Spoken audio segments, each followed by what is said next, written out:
melainkan yang perut semangat abusinya hanya Allah saja. Kan manusia jahanam awak drog. Nah, kan perti awak kah.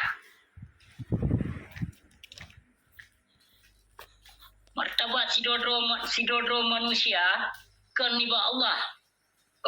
Kan niba manusia. Niba Allah ini. Yang marwah, yang martabat, yang perhut martabat pi. Buat Allah. Kan tak? Alah apa syamhat. Yang tamanu gohlom balut ya sen balut ya grup piat. Kan tengah abusi. Kan baju kada juga. Sesuji so daju yang paling raya di muka bumi wajahnya. Nan tu so. Yang Pak Hasanon yang daju paling raya di muka bumi wajahnya tabo. Gara-gara jis ubena diadu domba umat Islam, ubena difitnah. Ulama-ulama Rabbi di nangro wajah. Lupa tegom kelo. Urang benci kazan. Banyak na video banyak tagok kirim dak nyoban. Lempah ngeri je.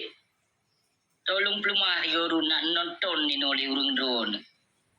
Iban keji tengku lagi yang ya Allah ya tafaddu.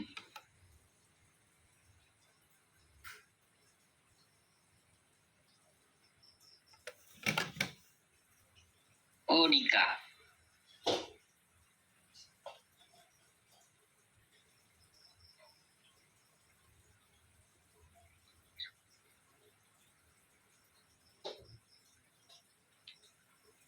Beni ya follow lun kira-kira nu bungi hana ku temeja follow back urung drone.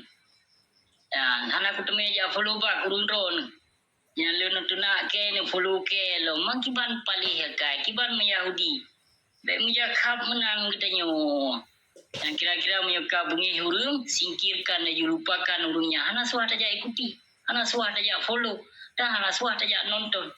Tapi awak draw ke lun ke tenak. Bak TikTok lun kena ka follow. Bak TikTok lun ino ka du ka gemit. Nyopulong ka.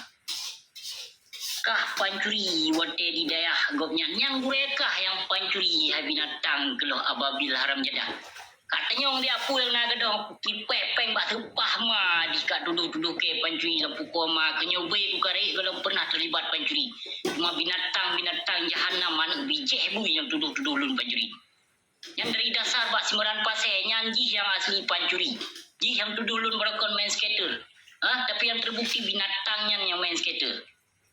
Pulau abu sinyo yang tuduh orang kemukuk di lok. Pertama abang pelemah dengan ke katanya ini. Yang nak pelemah lampu lain hai binatang baik ke atau muduh ke lampap mak.